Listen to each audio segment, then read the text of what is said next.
3월 한 달 동안 저희가 함께 살펴보고 나누려고 하는 이야기의 주제는 임재라는 이야기를 해보려고 합니다. 우리가 1월 달부터 계속 연결되어지는 주제를 지금 살펴보고 있는 가운데 있는 겁니다. 1월 달에 저희들은 요셉이라는 사람, 우리가 흔히 꿈을 가진 요셉, 꿈의 사람 요셉, 이 사람을 통해서 하나님의 비전이 뭐냐 이런 얘기를 살펴봤었습니다. 하나님의 비전은 세상적인 성공이 아니고 하나님의 말씀이 우리 삶 가운데 이루어지는 게 하나님의 비전이다라는 이야기를 살펴봤었고요.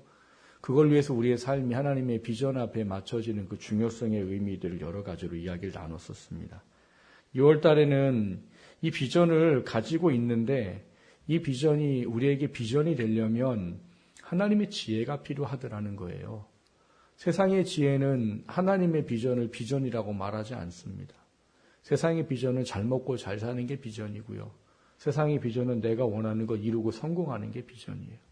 근데 하나님의 비전은 하나님의 뜻이 이루어지는 것입니다.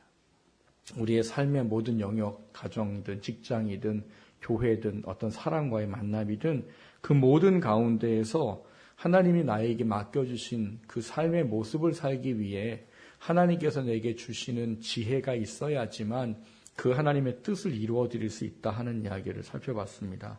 그러면서 세상의 지혜랑 하나님의 지혜는 전혀 다릅니다. 이런 이야기를 함께 나눠봤던 겁니다.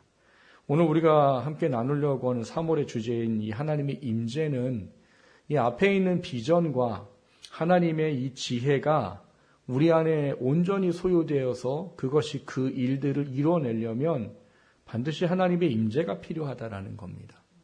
하나님의 임재 없이 많은 사람들이 하나님의 비전을 이룰 수 있을 거라고 생각하고 하나님의 지혜를 소유할 수 있을 거라고 생각합니다. 근데 마치 이것은 뭐와 같은가 하면 아이들을 키우다 보면 그럴 때가 있어요. 아이들이 이제 유아기부터 자라기 시작하면 어느 일정한 때가 되면 분명히 그 아이의 힘으로는 할 수 없는 일인데 내가 해보겠다고 때를 쓸 때가 있어요. 그래서 그게 분명히 엄마 아빠가 보기에는 불가능한 일이에요. 근데 아이들은 그걸 하겠다고 때를 씁니다. 그 때를 쓰다 보면 결과가 어떻게 되느냐. 집이 난장판이 되든지 아니면 애들이 다치든지 문제가 반드시 생겨요. 그래도 가끔 이제 부모들이 그럴 때가 있죠. 그래 한번 너 해봐라. 어떻게 할 수 있나 없나 해봐라. 놔둘 때가 있어요. 그럼 아이들이 그걸 하겠다고 어떻게 합니까? 피지땀을 흘리고 낑낑대고 하다가 결과는 어디에 이르러요? 울음이 터져버리고 엄마 아빠한테 갖고 오지요. 해달라고. 우리가 신앙생활하면서 영적인 은혜를 잘 몰라버리면 이 어린아이와 같습니다. 여러분, 우리는 예수님을 믿고 영적인 세계를 알게 된 사람들이에요. 그리고 우리는 영의 삶을 살도록 하는 그 과정 중에 중요하게 여겨야 될 것 중에 하나가 영적인 싸움입니다. 사탄이라는 영적인 존재가 있어서 그 존재가 우리로 하여금 그리스도인으로 살지 못하도록 하는 영적 싸움을 하게 된다는 거예요. 근데 그 영적인 싸움을 해야 되는데 하나님의 일을 감당하고 또 하나님의 주신 지혜를 소유하고 영적인 싸움을 해야 되는 이 모든 건 말 그대로 영적인 거예요. 그런데 이거를 사람들이 내 힘으로 하려고 하는 문제가 생긴다는 이야기입니다. 여러분, 내 힘으로 하면 뭐가 문제가 될까요? 어린아이와 똑같아요. 어린아이는 자기 힘으로 할 수 없는 거예요. 근데 그냥 할 수 있다고 생각하고 이렇게 하려고 노력하다가 결국 안 돼서 울어버리는 거예요. 근데 우리도 영적으로 그걸 잘 깨닫지 못해서 하나님의 임재하심 없이는 하나님의 꿈과 비전도 깨달아지지 않고 하나님의 지혜도 주어지지 않습니다. 그러면 영적인 싸움을 할 수 없고 늘 질 수밖에 없어요. 그런데도 우리는 그것이 하나님의 임재 없이 이루어질 수 없다는 걸 잘 몰라서 내 힘으로 그냥 하려고 그래요. 신앙생활도 내 힘으로 하는 줄 압니다. 하나님의 일도 내 힘으로 하는 줄 압니다. 뭘 하는 게 내가 할 수 있는 내 힘으로 하려고 그래요. 근데 내 힘으로 할 때는 반드시 봉착하는 문제가 생겨요. 뭐냐면 내 힘으로 안 될 때를 맞게 됩니다. 근데 하나님은 내 힘으로 안 될 때 일하시고 역사하셔서 그 일을 할 수 있게 하시는 분이세요. 그렇기 때문에 하나님의 임재가 우리한테 너무나 중요한 것이고 하나님의 임재가 있어야지만 반드시 영적인 싸움과 하나님의 비전을 이루는 것과 하나님의 지혜를 소화하는 모든 것이 감당할 수 있다는 겁니다. 그런데 이것을 우리가 잘 이해하지 않고 사는 거예요. 그래서 대부분의 사람들이 하나님의 임재에 대한 생각조차도 못하고 사는 경우도 있고 하나님의 임재에 대한 부분들을 가볍게 여기는 경우들도 있습니다. 오늘 우리가 읽은 본문은 우리한테 이 하나님의 임재가 왜 중요하냐라는 문제를 교훈하고 있는 말씀입니다. 오늘 본문의 말씀을 통해서 하나님의 임재가 우리한테 왜 중요한가를 다시 한번 좀 깨닫고 돌아보게 되기를 주님의 이름으로 축원합니다. 첫 번째 함께 나누려고 하는 것은 임재하심이 필요합니다라는 거예요. 오늘 본문은 솔로몬이 성전을 다 건축하고 난 이후에 그 법궤를 옮겨오는 것에 대한 기록입니다. 성전의 법궤를 옮겨오는 것을 솔로몬이 왜 제일 먼저 했을까요? 다른 거 많이 할 수 있잖아요. 제사를 먼저 드릴 수도 있고 여러 가지 많이 하는 게 있을 텐데 왜 솔로몬은 성전을 건축을 완공하면서 법궤를 가장 먼저 옮기려고 합니까? 그것은 거기가 하나님이 임재하시고 계셔야 될 곳으로 지은 것이기 때문입니다. 이 말씀을 여러분이 좀 이해하려면 성막을 지은 목적을 좀 이해하셔야 합니다. 여러분, 하나님이 성막을 왜 지으라고 명령하셨을까요? 여러분, 성막의 용도는 뭡니까? 여러분, 성막은 물론 우리가 죄를 사하고 이 제사를 드리고 하나님의 은혜를 회복하고 이런 어떤 은혜의 장소이기도 하지요. 그런데 하나님이 성막을 지으라고 하는 목적은 그것보다 훨씬 더 다른 곳에 있습니다. 여러분, 저희가 이 하나님의 비전이라는 이야기를 살펴보기 위해서 이 요셉에 대한 문제를 살펴봤었습니다. 1월달 요셉을 살펴보면서 제가 여러분에게 요셉의 비전은 총리가 되는 게 아닙니다 라고 말씀을 드렸어요. 요셉의 비전은 뭐라고 그랬어요? 창세기 15장 16절에 있는 너의 후손들이 400년 동안 4대 동안 이방인을 섬기다가 다시 올라오게 될 것이다 라고 말하는 이스라엘 백성의 400년의 노예 생활을 이루도록 하기 위한 그 과정에 중요한 역할을 하는 사람이 요셉이었어요. 근데 왜 그러면 하나님이 이걸 하겠다고 했습니까? 다른 게 아니라고 그랬잖아요. 하나님이 이스라엘 백성으로 하여금 하나님만이 유일한 신이시고 그분만이 믿을 수 있는 존재요. 그분만 믿어야 된다는 것을 삶으로 터득하고 보아 알도록 하기 위한 목적 때문이라고 말씀을 드렸습니다. 그래서 이 400년 동안 이스라엘 백성은 애굽에 있으면서 뭘 보고 자랐다고 그랬습니까? 우상을 보고 자랐다고 그랬잖아요. 그래서 우리가 10대 재앙이라고 말하는 재앙은 이 이스라엘이 400년 동안 늘 보고 살아왔던 애굽의 10대 신들이에요. 그게 너무나 크고 대단한 존재들이었던 거예요. 근데 그거를 400년 동안 보고 자라왔으니 이 사람들도 그 신들이 얼마나 크게 보였겠습니까? 근데 하나님은 정한 때가 돼서 그들을 출애굽시킬 때 그 재앙들이 전부 다 그들이 믿는 신인데 그 신을 다 하나하나 꺾어 나가신 겁니다. 그걸 통해 뭘 하는 거예요? 야, 애굽의 신이 대단한 줄 알았는데 우리를 택하신 하나님이 진짜 신이구나. 이거를 깨달아 알도록 하기 위한 목적으로 행하신 일인 거예요. 그것이 목적이기 때문에 그들을 광야 생활을 하면서 하나님이 제일 먼저 해야 될 건 늘 하나님이 그들의 눈앞에 보이는 겁니다. 성막은 뭐냐? 하나님이 임재하시는 처소로 주셨어요. 그래서 하나님 성막을 지었을 때 우리가 쉽게 말하면은 쉐키나라고 말하는 영광의 구름이 거기에 임했다는 거죠. 그래서 그 구름이 내려오면 그들이 정착을 하고 구름이 뜨면 다시 하나님이 가라고 하는 길을 가고 이거를 매번 반복했던 거예요. 그래서 이 성막을 주신 이유를 이사야서의 선지자가 말한 것대로 말하면 임마누엘이라는 게 되는 겁니다. 그러니까 하나님은 그들과 함께하다는 것을 눈으로 보여주도록 하기 위해 성막을 짓도록 하셨어요. 근데 성막은 하나님이 짓게 하셨어요. 근데 성전은 하나님이 짓게 하신 게 아닙니다. 여러분, 오늘 아침에 큐티를 하신 분은 오늘 본문 말씀에 보면 8장 12절에 그때 솔로몬이 이르되 여호와께서 캄캄한 데 계시겠다 말씀하셨사오나 이런 말씀을 보셨을 겁니다. 근데 이 말씀을 가만히 들여다보면 무슨 일인가 하면 이 말은 사무엘하 7장에 다윗이 하나님께 성전을 짓겠습니다 라고 말할 때 하나님이 그 성전을 거절하기 위해서 하셨던 말씀 속에 있는 내용을 솔로몬이 다시 이야기하는 거예요. 하나님이 다윗이 소원을 이루시기를 원치 않았습니다. 왜냐하면 그는 손에 피를 많이 흘린 군인이라 거룩한 성전을 짓기엔 합당하지 않다고 보셨습니다. 그래서 하나님은 한 아들에게 그 일을 하도록 맡기시겠다라고 다윗에게 이야기를 해주셨죠. 근데 다윗이 이 일을 하려고 했던 이유는 뭐였는가 하면 하나님에 대한 마음이 너무 크다 보니까 불편했기 때문이었습니다.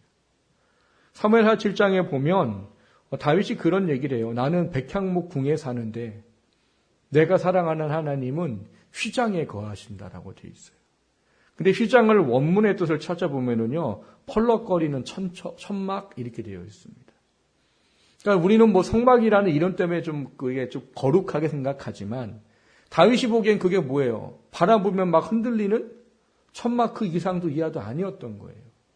근데 자기는 백향목 궁에 살아요. 백향목은 지금 현대 얘기로 말하면 향나무 같은 거예요. 그래서 집에 들어가면 집에서 은은한 향이 계속 나오는 거예요. 자기는 온통 집을 그거로 만들었어요, 성을. 자기는 그런 집에 살고 있는데 자기가 사랑하는 하나님이 임재하시는 법궤는 천막 쪽에 있는 게 너무 마음이 불편했던 거예요. 그래서 나단 선자에게 말한 겁니다. 내가 하나님의 법궤를 이곳으로 좀 옮겨왔으면 좋겠습니다. 그러니까 선지자가 볼 때 얼마나 이게 아름답고 멋지고 착해요. 야, 저런 마음을 왕이 가지고 있구나. 그래서 그렇게 하십시오. 했더니 이제 하나님이 나단 선자에게 나타나셔서 이제 혼내시죠. 왜 네 마음대로 결정하냐고. 나는 다윗에게 그것을 짓게 하지 않겠다라고 말하십니다. 근데 그러면서 하신 말이 뭐냐면 사무엘하 7장 5절 7절에 보면 가서 내 종 다윗에게 말하기를 여호와께서 이와 같이 말씀하시되 내가 나를 위하여 내가 살 집을 건축하겠느냐? 내가 이스라엘 자손을 애굽에서 인도하여 내던 날부터 오늘까지 집에 살지 아니하고 장막과 성막 안에서 다녔나니 이스라엘 자손과 더불어 다니는 모든 곳에서 내가 내 백성 이스라엘을 먹이라고 명령한 이스라엘 어느 지파들 가운데 하나에게 내가 말하기를 너희가 어찌하여 나를 위하여 백향목 집을 건축하지 아니하였느냐고 말하였느냐? 이렇게 말씀하세요. 그러니까 나는 너희들이 성전 짓는 거에 대한 별 관심이 없다 이런 얘기인 거예요. 하나님이 이 말씀을 하신 건 다른 의미가 아닙니다. 이 다윗으로 하여금 이 성전을 짓지 않고 솔로몬을 통해서 짓기 원하는 것 때문이었어요.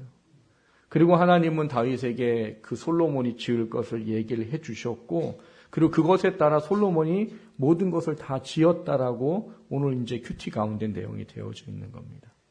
근데 그것을 가만히 잘 보면 우리가 이해될 게 뭐냐 하면 하나님이 이제 그걸 허락하셨습니다에 대한 개념이에요. 성전은 앞서 제가 사무엘하 7장에 얘기한 것처럼 하나님이 그전에는 광야를 이스라엘 백성들이 옮겨 다녀야 되기 때문에 늘 그들과 함께 하려면 그 성막으로 옮겨 다닐 수밖에 없었던 거예요. 그래서 그들이 성전을 지으라고 명령하지 않고 그냥 그 성막을 만들라고 한 거였어요. 늘 그들과 함께 하시기 위해. 근데 이 성전은 이제 개념이 달라지는 거예요. 하나님의 약속한 가나안 땅을 주셨고 그 땅은 하나님의 거룩한 백성의 땅이 되어야 하고 온 이를 구원할 하나님을 믿는 그 나라가 되어야 되는 거예요. 그래서 이제 하나님은 이주할 필요가 없으시고 이제 내가 너희들과 완전히 거주해 살겠다라고 하나님의 집을 짓는 것을 허락하신 게 성전이에요. 그러니까 성막이든 성전이든 두 가지에 대해 가장 중요한 건 뭐냐? 하나님이 그들과 함께 하시고 그들과 내주하시고 거하시는 것을 위해 주셨다는 겁니다. 그리고 이제 성전을 짓게 한 건 뭐예요? 더 이상 다른 데 너희들 돌아다니지 않아도 된다. 여기가 너희가 거할 곳이고 너희와 함께 하겠다라는 거예요. 근데 여러분, 성전은 어떻게 됩니까? 성전은 바벨론에 의해서 다 허물어져 버립니다. 이스라엘 사람들이 이해하지 못하는 것 중에 하나가 이런 거예요. 아니 왜 택한 민족인 우리가 저희 하나님을 믿지 못하는 저 이방 민족이 성전을 허물 수가 있을까? 이게 이스라엘 사람들은 이해가 안 가요. 그리고 그들은 그 이해의 답을 어디서 찾았느냐? 율법을 100% 지키지 않았기 때문이라고 이해하는 사람들이 이스라엘 사람들이에요. 근데 하나님은 그것 때문에 그걸 허물게 한 게 아니었습니다. 그거를 이해할 수 있는 건 말라기서를 보시면 이해가 갑니다. 말라기서에 보면 하나님이 그런 말씀을 하세요. 야, 누가 성전문을 좀 닫았으면 좋겠다. 야, 누가 성전문을 좀 닫았으면 좋겠다. 이렇게 말해요. 그러면서 하신 얘기가 뭐예요? 너희들이 태우는 제물에 내 코가 이골이 나고 너희들이 하는 찬양에 내 귀가 아프다. 그러니까 누가 저 성전문을 닫아가지고 제물을 좀 태우지 못하게 해주고 찬양을 좀 못하게 해줘라. 이렇게 말해요. 여러분, 하나님이 제물을 싫어하고 찬양을 싫어하셔서 그런 겁니까? 아니에요. 성전은 하나님이 임재하셔서 하나님이 계심으로 말미암아 하나님의 백성들이 되도록 하고 하나님의 뜻을 이루어하기 위한 가장 중요한 핵심으로 주신 거예요. 그러려면 하나님이 어떠한 분이시며 그분이 임재하시는 게 무엇인지를 알아야 되는데 그들이 그거를 버려버렸기 때문입니다. 여러분, 성막을 짓고 성전을 건축한 이유는 뭘까요? 아까 임재라고 얘기했죠. 하나님 함께 하시기 위해. 근데 여러분, 하나님은 왜 이스라엘 백성과 함께 하기를 원하셨을까요? 물론 첫 번째 이유는 뭐냐? 그들을 지키고 이끌고 돌보고 보호하기 위한 이유 때문이었어요. 그래서 성전에 이 성막에 구름이 내려앉고 뜰 때 무슨 말이 써 있는가 하면 하나님이 이스라엘이 거할 것을 앞서가서 찾으시고 그들을 이끌어 가셨다라고 말합니다. 그게 하나님의 임재하시는 첫 번째 이유예요. 근데 그보다 더 큰 이유가 있습니다. 이스라엘 백성으로 하나님을 알고 하나님을 보고 하나님의 뜻에 합당한 삶을 살도록 하기 위해 그 임재하심을 주셨다는 거예요. 오늘날도 많은 사람들이 하나님의 임재를 원하지요. 근데 왜 하나님의 임재를 원할까요? 내 육신의 삶의 문제를 해결하기 위해서 원합니다.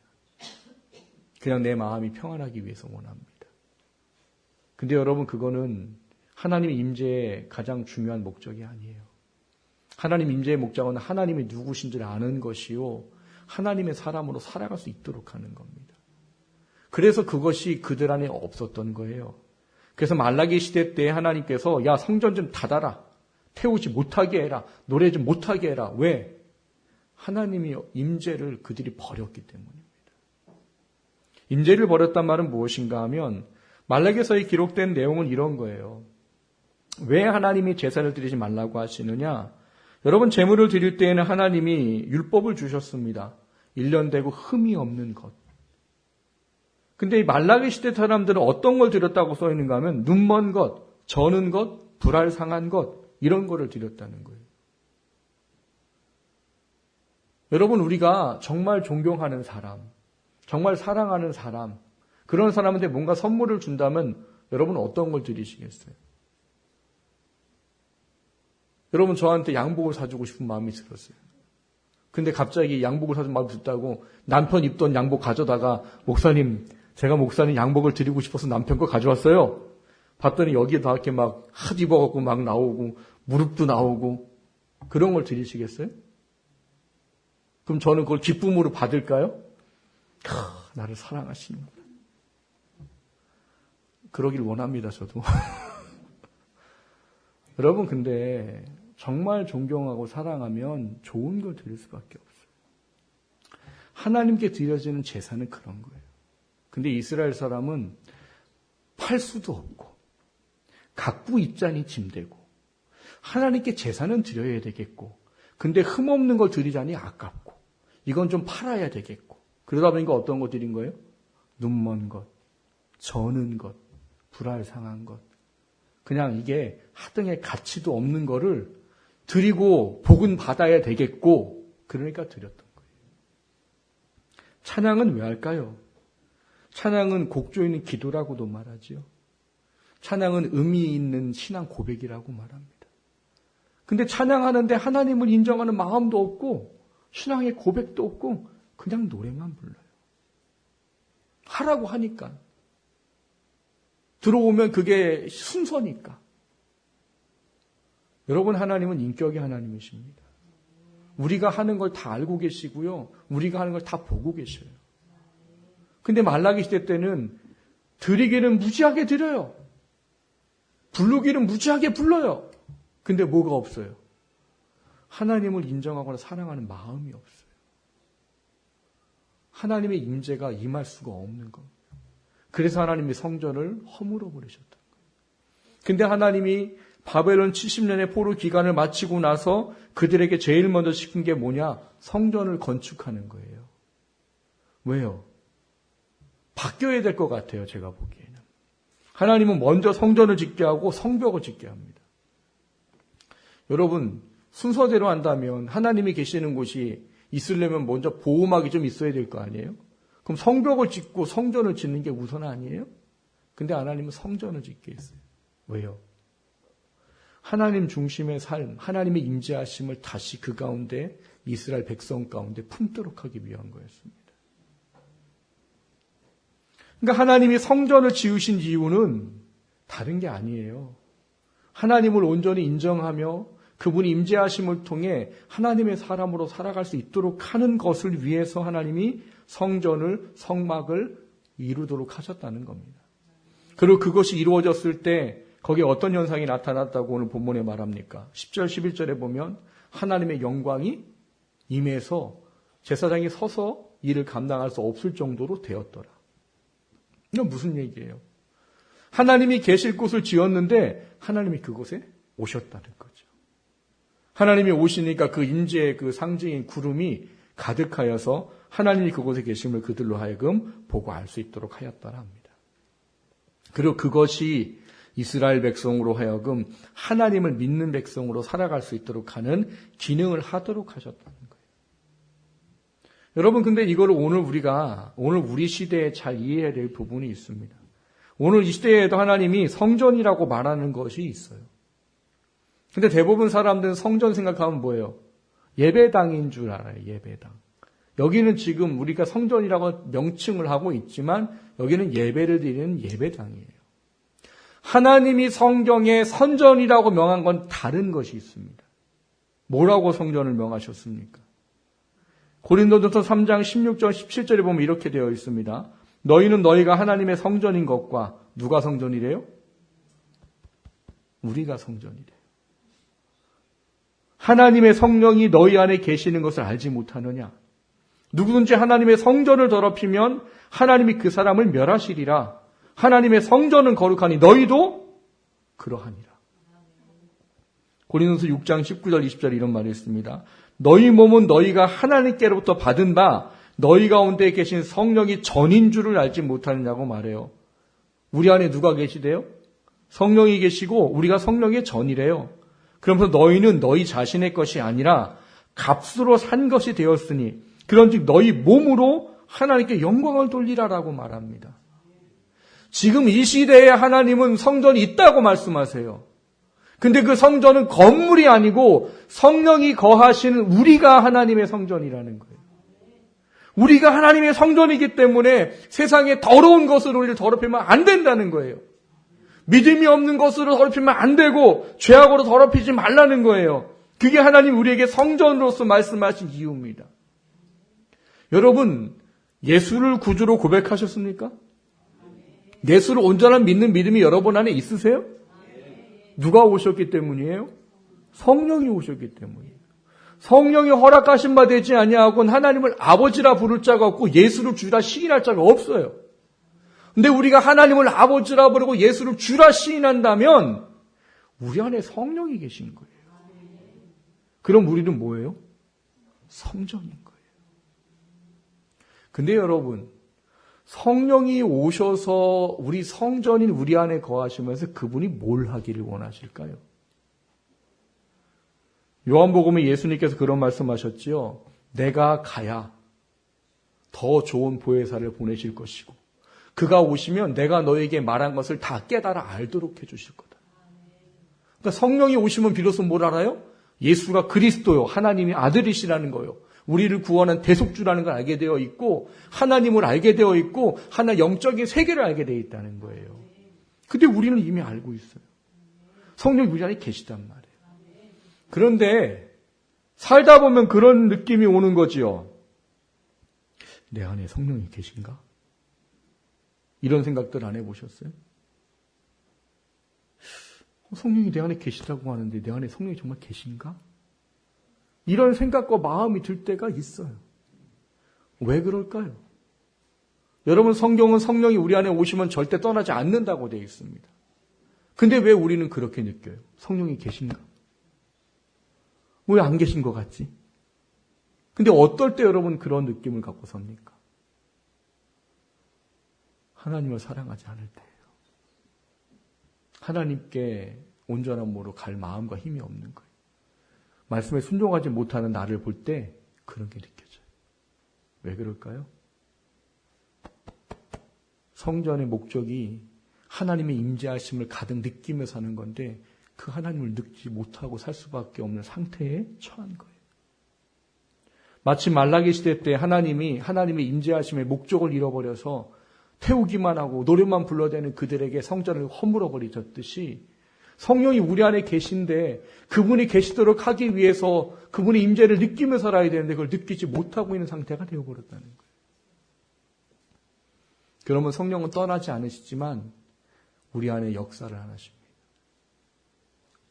감흥도 없고 감동도 없고요. 감사도 없고요. 사랑도 못 느껴요. 그냥 내 힘으로 신앙생활 하려고 그래요. 근데 여러분 해보셨어요? 내 힘으로 신앙생활 해보는 거? 너무 힘듭니다. 왜? 기도도 안 돼요. 말씀도 보기 힘들고요. 일주일에 한 번 고작 예배 드리는 것도 벅차요. 그게 내 힘으로 신앙생활하는 거예요. 근데 하나님은 하나님의 임재하심이 우리 안에 있도록 우리를 성전이라고 말하고 우리 안에 성령이 역사하셔서 하나님의 임재 가운데 사는 삶을 살라고 우리에게 성전이라고 말하는 거예요.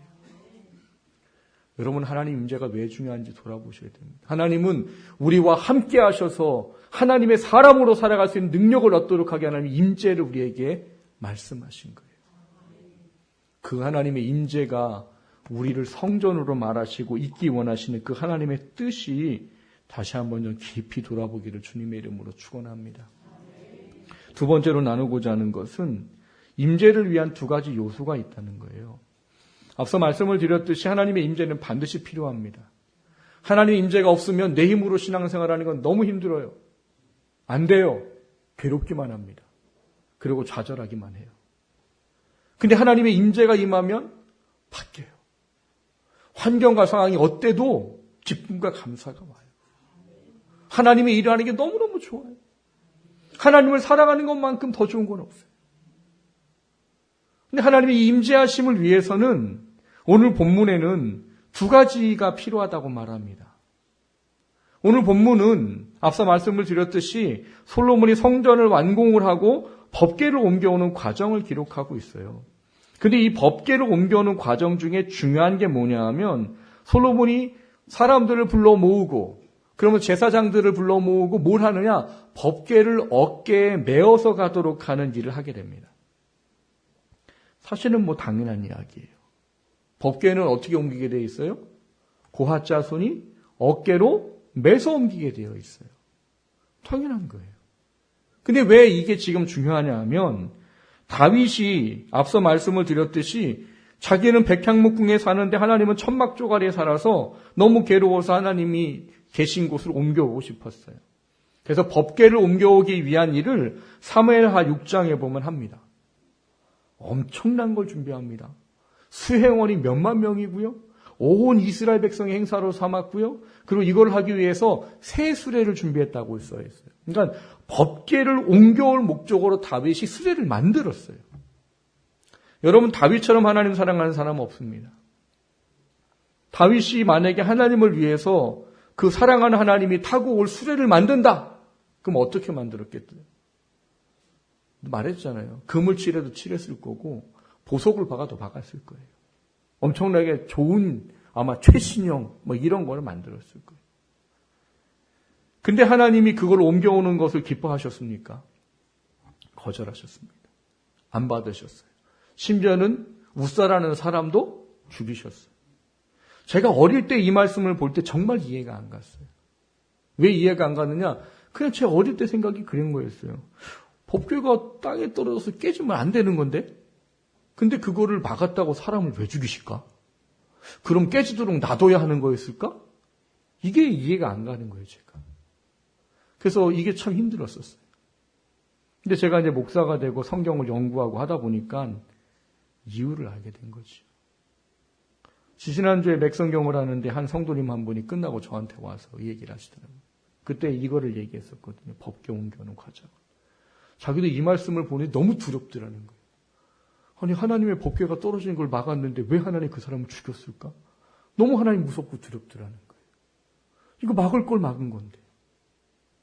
근데 제가 그날 그 이야기를 하면서 웃사는 불쌍한 사람입니까? 하나님은 이 부당한 일을 하신 분일 겁니까? 이 이야기를 해 주었어요. 여러분 웃사는 불쌍한 사람일까요? 억울한 죽음을 죽은 걸까요? 자기의 죽음을 자초한 사람이 웃사입니다. 왜냐? 웃사는 레위인이에요. 그리고 지금 법계를 옮겨야 수행원을 쓰고 있어요. 그럼 이 사람은 고하자손일 가능성이 거의 100%입니다. 고하자손은 늘 알고 있어요. 뭐를요? 법계를 옮기려면 무조건 어깨를 매서 올려야 된다. 성막을 짓고 나서 하나님이 제사장들에게 이 수레를 배분합니다. 그래서 맡은 일들에 맞도록 수레의 숫자를 정해줘요. 그런데 고하자손에게 왔을 때에는 하나님이 수레를 주지 마라 이렇게 말해요. 아이, 그 무거운 거 금으로 만들었잖아요. 얼마나 무겁겠어요, 그거를. 수레를 옮겨야지 어떻게 사람이 메요, 그거를. 근데 하나님 주지 말라고 그랬어요. 왜? 고아자손의 직임은 어깨로 매는 것이니라. 주지 말아라. 그러니까 그들은 힘들어서는 어쨌든 무조건 어떻게 해야 돼요? 어깨로 매야 돼요. 우사는 그걸 알고 있는 사람이에요. 그러면 이거를 솔로몬이 새 수레를 만들려고 할 때 가서 말을 했어야 되는 거지. 저는 우사가 말하지 않았을 거다라고 확신하는 이유가 뭐냐? 다윗은 하나님 말씀이 가장 우선적인 사람입니다. 근데 하나님이 그렇게 하시면 안 됩니다라고 말하는 그 이야기를 전해 들으면 다윗은 새 수레 안 만듭니다. 근데 다윗이 그렇게 한 건 뭐예요? 몰랐어요. 왜? 그 뒤에 보면 알아요. 이것을 가드 사람 오베데돔의 집에다가 처박아 놓지요. 제가 말 그대로 처박아 놓은 거예요. 왜? 무서웠다고 써있어요. 다윗의 일생에 하나님이 무서워 본 적은 처음이에요. 어떤 때도 나를 지키고 보호하신 하나님이라는 게 시편의 모든 내용이에요. 근데 거기 보면 하나님이 두려웠다라고 써있어요. 그래서 그것을 어디다 갖다 놔요? 이스라엘 사람 아닌 이방인 가드 사람 오베데돔의 집에다 갖다 놔요. 왜 그랬을까요? 그 두려운 광경을 보고 누가 법궤를 맡겠어요? 다윗도 지금 그렇게 사랑하는 하나님이 그 법궤에 계시다는 걸 아는 걸 모셔오려고 했는데 무서워서 자기도 못 갖고 오는 거예요. 누가 가져가요, 그걸? 그러니까 하나님과 별 상관이 없는 뭐예요? 이방 사람의 집에다 갔다가 죄송합니다만 처박아 놓은 거예요. 근데 놀라운 일이 벌어졌잖아요. 3개월 동안 하나님이 그 가정에게 복을 주시더라. 결국 다윗이 이거 아니네 하고 다시 갖고 오는데 왜 그랬을까를 이제 다윗이 찾은 거예요. 왜 하나님이 안 받았을까? 세상들이 물었겠지요. 그랬더니 뭐라고 말해요? 그전에는 우리가 어깨로 메워와야 되는데 그렇게 하지 않았기 때문에 하나님이 안 받았으니까 이제 어깨로 메워라. 그러니까 우사는 다윗한테 말하지 않은 거예요. 결국은 자기의 죽음을 자기가 자초한 꼴이 되어버린 겁니다. 근데 문제는 뭔 거예요? 이게 오늘 본문에 이 어깨로 메고 왔다라는 의미가 무엇인가 하는 겁니다. 여러분 사람들이 착각하는 것 중에 하나가 뭔가 하면 내가 생각하는 것대로 내 마음대로 하나님을 섬기면 하나님 무조건 기뻐할 거라고 생각해요. 그러니까 섬기기만 하면 기뻐할 거라고 생각해요. 내가 드리기만 하면 기뻐할 거라고 생각해요. 내가 뭔가를 하기만 하면 기뻐할 거라고 생각해요. 그게 다윗의 모습입니다. 하나님은 하나님의 방법대로 할 때만 기뻐하십니다. 하나님이 원하는 것대로 할 때만 기뻐하는 하나님이세요. 그러니까 그 뒤로는 법궤를 옮겨올 때 축소시켰어요. 다. 수행원도 줄이고 다윗이 다 줄였어요. 그냥 어깨로 메워오는 것만 해요. 근데 어깨로 메워왔더니 어떤 일이 벌어져요? 하나님의 임재하심이 거기 나타나 버립니다. 하나님의 임재하심은 어때 임할까요? 우리가 하나님이 원하는 말씀 안에 살려고 발버둥 칠 때 나타나는 거예요. 하나님 말씀대로 살겠다고 발버둥을 치는 그곳에 하나님의 임재가 나타나는 거예요. 두 번째는 오늘 성전을 다 재건하고 법궤를 옮겨온 그 앞에 이스라엘 백성과 온 사람들이 행했던 하나의 일이 있어요. 본문의 4절에서 5절까지 보면 그런 말씀이 기록되어 있습니다. 근데 거기에 어떤 말이 있는가 하면 5절 하반절에 보면 그 궤 앞에 있어 양과 소로 제사를 지냈으니 그 수가 많아 기록할 수도 없고 셀 수도 없었더라. 이것이 맞춰지고 난 이후에 뭐가 벌어졌대요? 하나님의 임재하심의 영광의 구름이 임했어요.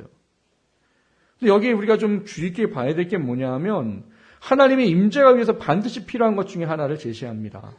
오늘 본문에 보면 이 사람들이 하나님께 양과 소를 드렸는데 수가 많아 기록할 수도 없고 셀 수도 없다고 되어 있습니다. 지난주에 저희가 그런 얘기를 해봤어요. 일천 번제에 대한 이야기를 했었어요. 여러분, 일천 번제를 드렸지요. 1,000마리의 제물을 드렸다는 얘기를 했단 말이에요. 1,000마리가 여러분 상상이 가세요? 여러분 하루에 사람이 숫자를 세잖아요? 10만 단위를 잘 못 넘긴답니다. 왜? 그 다음부터는 1197, 1198 이렇게 해야 되는 거예요. 그럼 99,999 이게 하루에 셀 수가 없대요. 1,000마리 세는 것도 쉽지 않아요. 그러니까. 근데 1,000마리는 숫자를 써놨단 말인 거예요.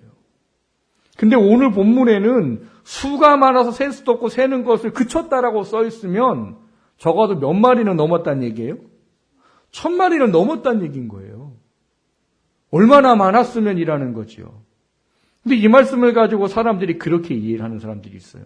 많이 들어야 하나님의 임재가 임한다. 물론 그게 가능한 것도 있습니다. 근데 아닌 것도 있다는 사실이에요. 그 중요한 건 뭐로 나타나느냐? 누가복음 21장에 나타납니다. 누가복음 21장 보면 과부의 두 렙돈과 부자의 헌금의 이야기가 나와요. 부자는 어떻게 드렸대요? 있는 중에 많이 드렸다. 가난한 과부는요? 두 렙돈. 두 렙돈은 뭐라고 그래요? 하루에 먹을 양식이에요. 지금 우리나라 돈으로 환산하면 한 6,000원에서 7,000원 정도입니다.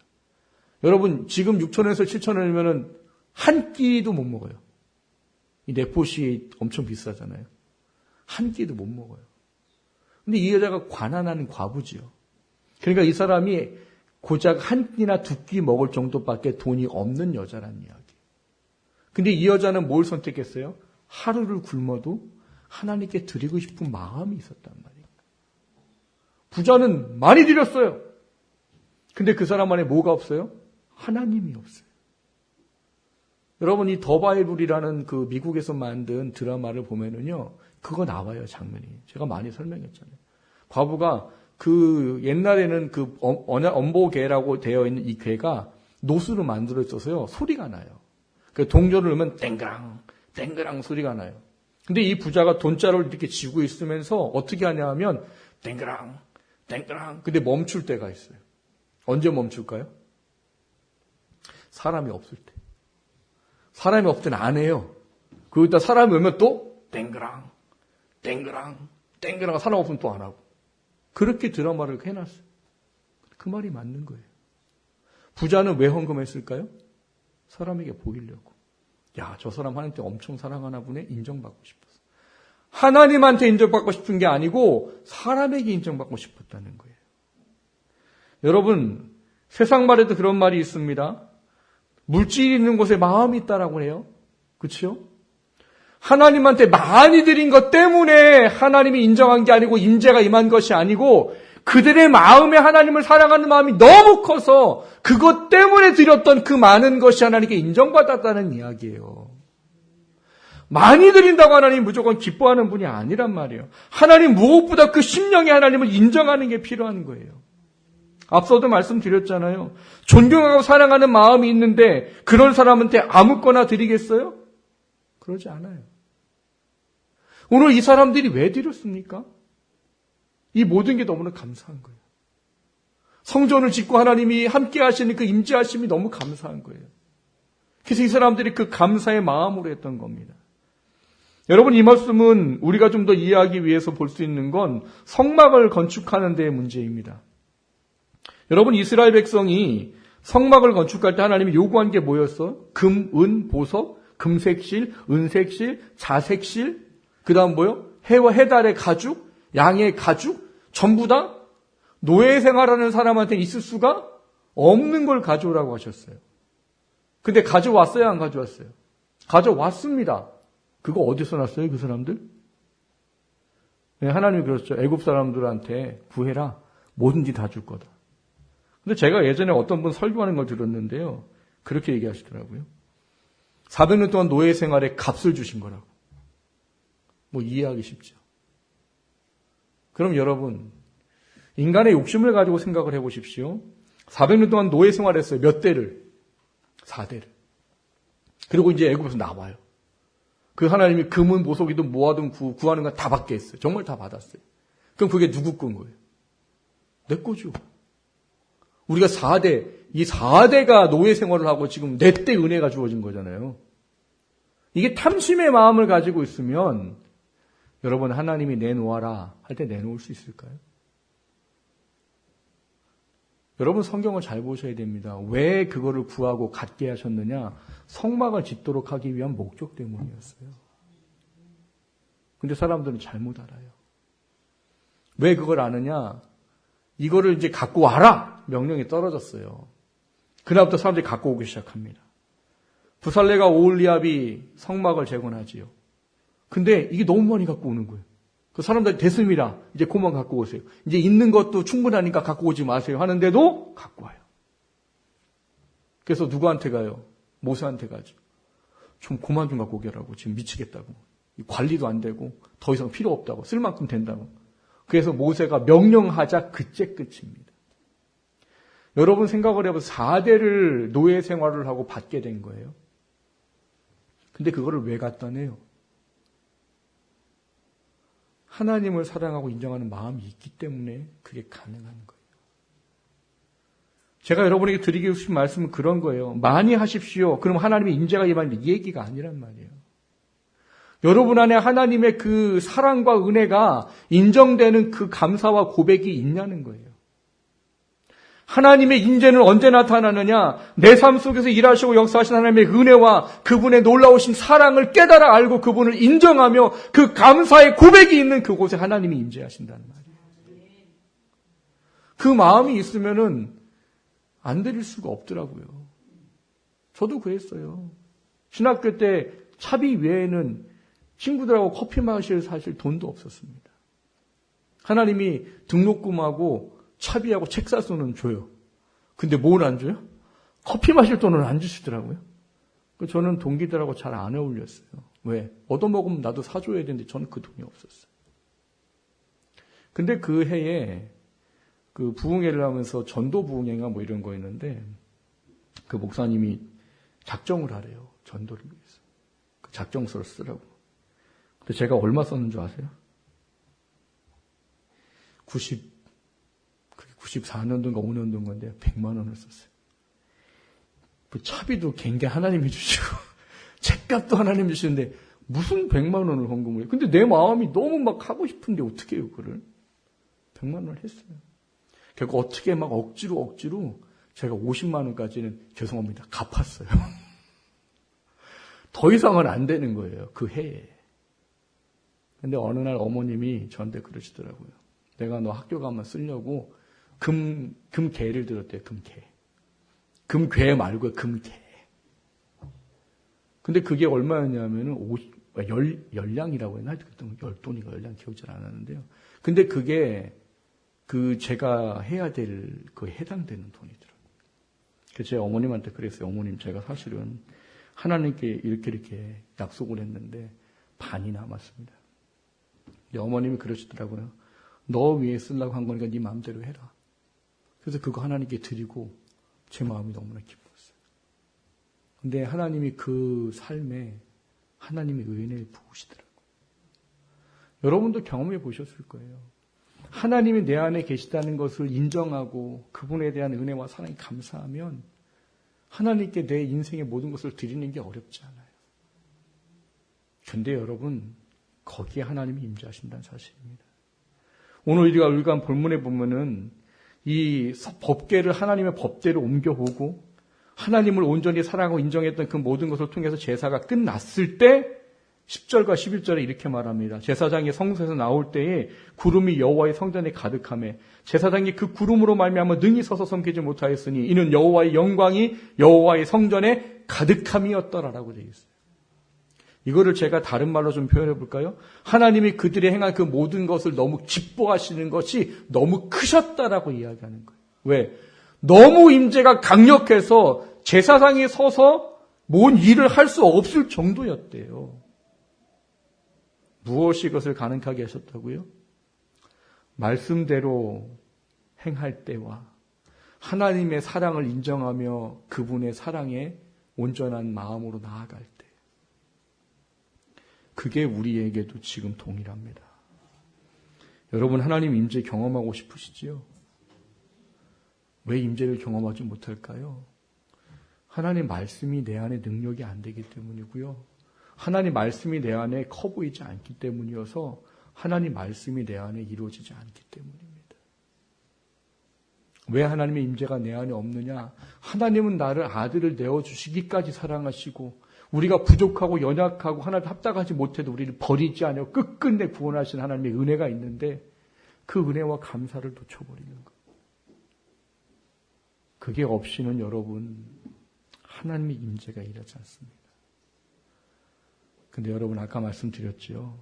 하나님의 임재가 없으면 우리는 구원받은 대로 하나님의 비전을 절대 행할 수 없습니다. 하나님의 지혜 절대 못 깨닫습니다. 그럼 세상이 전부인 줄 알고 살다가 하나님 앞에 가서는 부끄러운 구원 받아요.